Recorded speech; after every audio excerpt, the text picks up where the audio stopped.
Hey, it's your girl Abby, aka New Age Coach here, and I am lighting the way for those on their way to the light in bed for episode 2 of Bed with Bae. I'm in the building. Oh, technically you're in the bed, but yes. Well, it's one and the same thing. This is a house. We're in the building. So as you know, my lovely Bay hair and I, we have some just really good conversations in the morning, which is, yes, we woke up like this. Yes. Yep. Just call me, you could be Bay and I'm Bae-Yonce. Like, you're Beyonce. Like, Bay. No. Because I woke up like this. Isn't that Beyonce's thing? No. That's Alicia Keys. She's the one who does that. Okay, well, sorry. Okay, so I thought that Beyonce. I'm gonna look that up. It's Alicia Keys. Hold, please. Hold on. I'll bet you $1.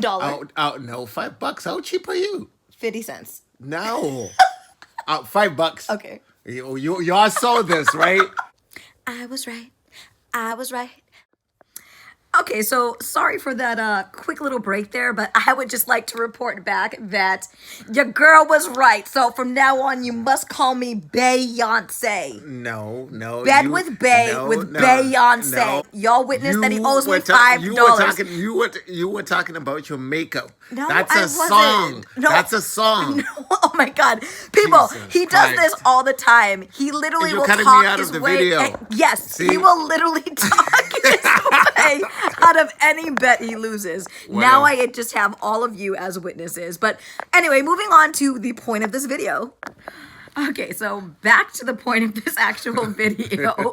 Again, we were talking about life lessons and stuff and just kind of how there are a multitude of different sayings over the course of our 11-year relationship that I've come to learn, and it's been really funny, and I'm excited to share with you all too some of this tradition and some of these funny sayings because they do bring with them great life lessons. So one of the sayings he was recently telling me about, which got me excited for this video is, go ahead, babe. It says, Pasinyimo makunguo anochge. Pasi nyimo Nimo. makunguo. Makungu. It's Makangu. Makungu. Makunguo. Makangu. Or whatever. Anochge. Anochke. So in English, it means if there were no ground peas, what would the crows eat? So, in other words, it's basically an example is like, if I weren't your girl, there would have been other girls for you to woo. Like other options. Yeah.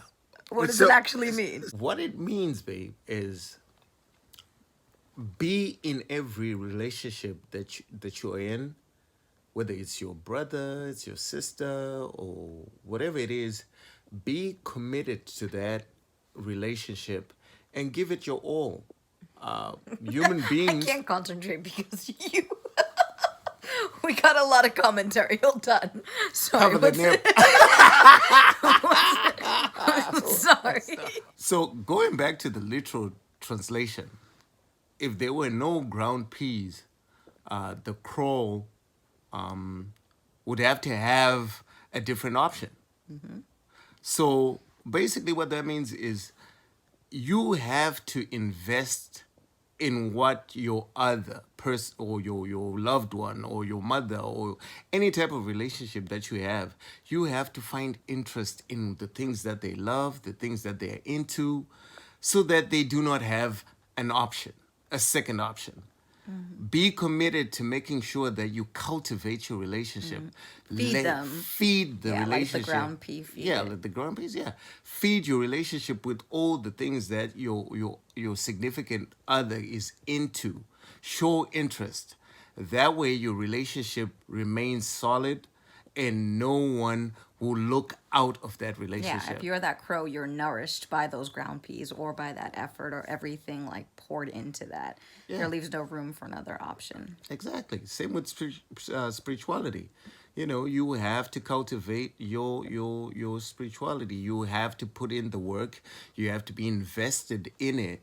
and you have to keep on. There's going to be things that are going to try to take you away from that. Sure are. And you have to stay committed to it, and you have to keep on pushing forward and going through with it. I'm going to take the camera just for me for a second in the terms of spirituality too, not only what you just said, but when you're thinking about this, the ground peas, right? If it weren't for the ground peas, what other option would the crow have? And I think that's a huge lesson in terms of gratitude. So often as humans, we're always looking for something beyond what we already have, right? So we have ground peas available to us, but we're always like, well, I actually want pizza, or I actually want a salad over here, or whatever it is. The point is you want something outside of what you've already got here. And the lesson is that's not the way to approach your life. It's not the way to approach your relationships. It's not the way to approach spirituality. It's gratitude is the epicenter of this experience that we have, because if it weren't for those ground peas, which metaphorically are these relationships we're talking about, this life that we're talking about, if it weren't for that, we can't automatically assume that the other options would be better. There are people who are starving out in this world. The point again is gratitude. Appreciate what and who you have. Be the crow. The crow? What People, you got it on camera again. Obesity in the crow. He's the crow. I give up. You know what I'm going to do? I'm just going to be speaking in Shona the whole time. If y'all don't get it, I'm sorry. Point to her. That's it. He didn't have change. So I get a 20. This is what we call being robbed. Yeah, it's called being robbed, okay?